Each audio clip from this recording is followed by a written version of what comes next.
ఓం నమ శివాయ, శ్రీమాత్రి నమః. ఈరోజు శ్రీశైల దేవాలయ ప్రాంగణములకు అతి సమీపంలో ఉన్నటువంటి మేకలబండ సెంచుగూడెంలో మా స్వామి మల్లన్న మా చింతకే అనేటువంటి నినాదంతో స్వామివారి అమ్మవారి లీలా కళ్యాణాన్ని ఏర్పాటు చేసి ఇక్కడ ఉన్నటువంటి సెంచుగూడ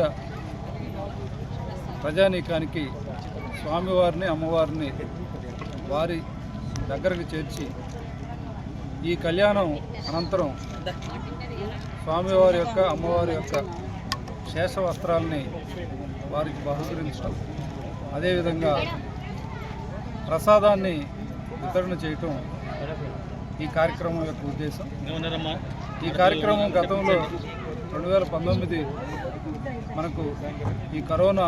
కష్టకాలం రాముందు దేవాలయ ఆధ్వర్యంలో ఏవైతే సెంచుగూడాలు ఉన్నాయో ఆ గూడెంలో ధార్మికపరమైనటువంటి కార్యక్రమాల నిర్వహణ, ధర్మపదం అనేటువంటి కార్యక్రమాలను నిర్వహించడం అనేది రెగ్యులర్గా జరుగుతూ ఉండేది. దానికి కారణాలు ఏమైనప్పటికీ కొంత ఈ యొక్క కార్యక్రమాల నిర్వహణలో కొంత అంతరాయం లేదా గ్యాప్ రావడం జరిగింది. ఇప్పుడు మరలా నూతనంగా ఏర్పడినటువంటి ట్రస్ట్ బోర్డు, అదేవిధంగా దేవస్థానం సమన్వయంతో ఈ కార్యక్రమాలను మరలా రెట్టించినటువంటి ఉత్సాహంతో దాదాపు 20 సెంచుగూడాలు మన యొక్క శ్రీశైల దేవస్థానం చుట్టుపక్కల ఉన్నటువంటి ఆవాసాలు ఉన్నాయి. మన పిఓ ఐటీడీఏ గారి వారి యొక్క సహాయ సహకారాలతో ప్రతి నెల 2 గూడాల్లో ఈ కార్యక్రమాలని నిర్వహించడం, ఈ ధర్మపదం కార్యక్రమంలో భాగంగా శోభాయాత్రని 5:30కి ప్రారంభించి మరి అక్కడ ఉన్నటువంటి ఈ గిరిజన సామాజిక వర్గానికి సంబంధించినటువంటి గిరిజన పుత్రులు స్వామి అమ్మవారిని వారి యొక్క ఆడపడుచుగా, స్వామివారిని వారి యొక్క అల్లుడిగా భావించేటువంటి ఇక్కడ తరతరాలుగా వస్తున్నటువంటి చరిత్ర, ఆ చరిత్రని మరలా ఒకసారి మనం గుర్తు చేసుకోవడం ద్వారా ఈ దేవాలయం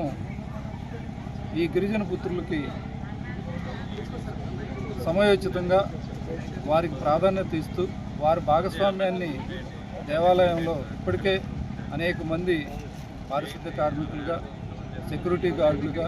అదేవిధంగా ఉద్యోగులుగా అనేక విభాగాల్లో వారి యొక్క సేవలను అందిస్తూ ఉన్నారు. దాంతోపాటు దేవాలయంలో జరిగేటువంటి ఏవైతే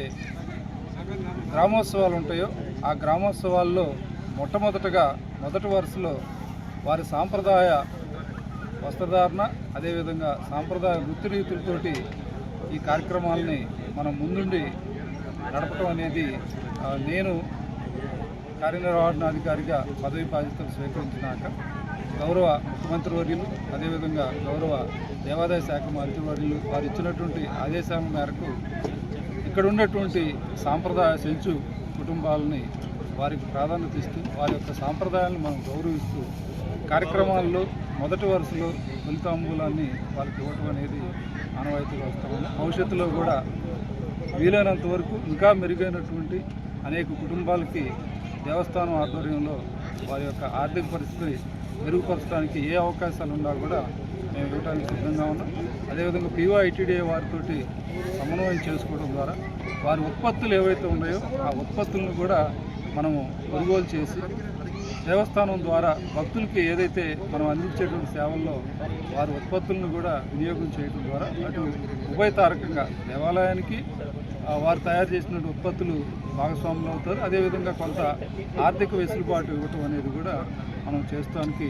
ఇప్పటికే కొన్ని ఉత్పత్తులని వారు తయారు చేసినటువంటి వాటిని తీసుకుంటా ఉన్నాం. అంటే అరిటాకులు కానివ్వండి, అదేవిధంగా ధ్వనులు ఇలాంటి వాటిని కూడా భవిష్యత్తులో ఇంకా పెద్ద ఎత్తున పిఓఐటీడీఏ గారితో మేము ఇప్పటికే కొన్ని చర్చలు జరిపి